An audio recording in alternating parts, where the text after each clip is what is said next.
Hi എല്ലാവർക്കും എൻ്റെ വീഡിയോയിലോട്ട് സ്വാഗതം ഗൈസ്. അപ്പം മടിച്ച് നിൽക്കാതെ നമ്മുടെ വീഡിയോയിലോട്ട് പോയാലോ?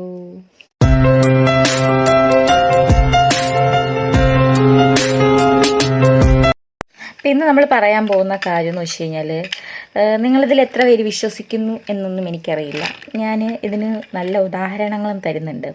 അതായത് നമ്മൾ ഒരു നല്ലൊരു പീക്ക് സ്റ്റേജിൽ, അതായത് നല്ലൊരു പൊസിഷനിൽ എത്തുന്ന സമയത്ത് നമ്മൾ അടിച്ചൊരിടക്കിടലുണ്ട്. ലൈഫിൽ ഏറ്റവും പീക്ക് സ്റ്റേജിൽ നിന്നിട്ട് ഇന്ന് വിവാദത്തിൽ ഏർപ്പെട്ടിട്ടുള്ള ഒരു പ്രമുഖ സോഷ്യൽ അല്ലെങ്കിൽ ഇൻഫ്ലുവൻസറിൻ്റെ ഒരു കഥയാണ് ഇന്ന് നമ്മുടെ സോഷ്യൽ മീഡിയ ഫുള്ള് പരത്തുന്നത്.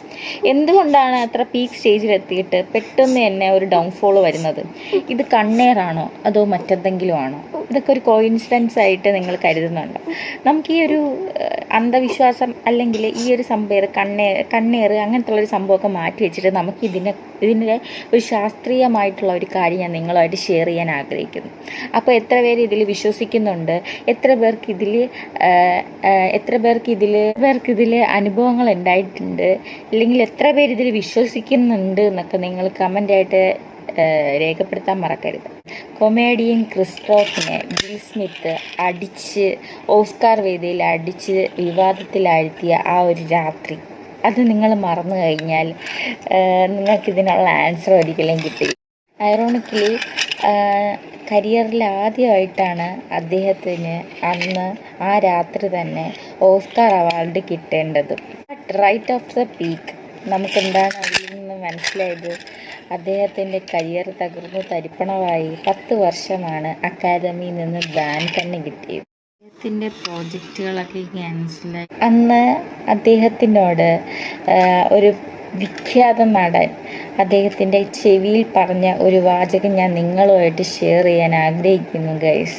ഡെൻസിൽ വാഷിങ്ടൺ അദ്ദേഹത്തിൻ്റെ ചെവിയിൽ പറഞ്ഞ വാചകം ഇതാണ്: highest point, be careful, that's when the devils come for U.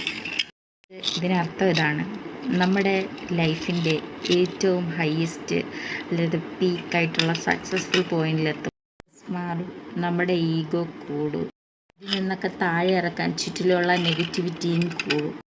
So വലിയ അച്ചീവ്മെൻറ്റ്സ് ഒക്കെ ഉണ്ടാകുമ്പോൾ കണ്ണേറിനെ പേടിക്കണം. അത് ഈഗോയും അതുപോലെ തന്നെ ചുറ്റിനുള്ള നെഗറ്റീവ് വൈബ്സിനെയും കെയർ ചെയ്താൽ മതി.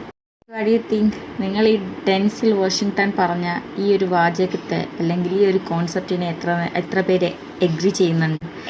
കമൻ്റായിട്ട് രേഖപ്പെടുത്താൻ മറക്കരുത് കേട്ടോ. അപ്പോൾ അടുത്തൊരു വീഡിയോ ആയിട്ട് കടന്നു വരുന്നത് വരെ സൈനിങ് ഓഫ്.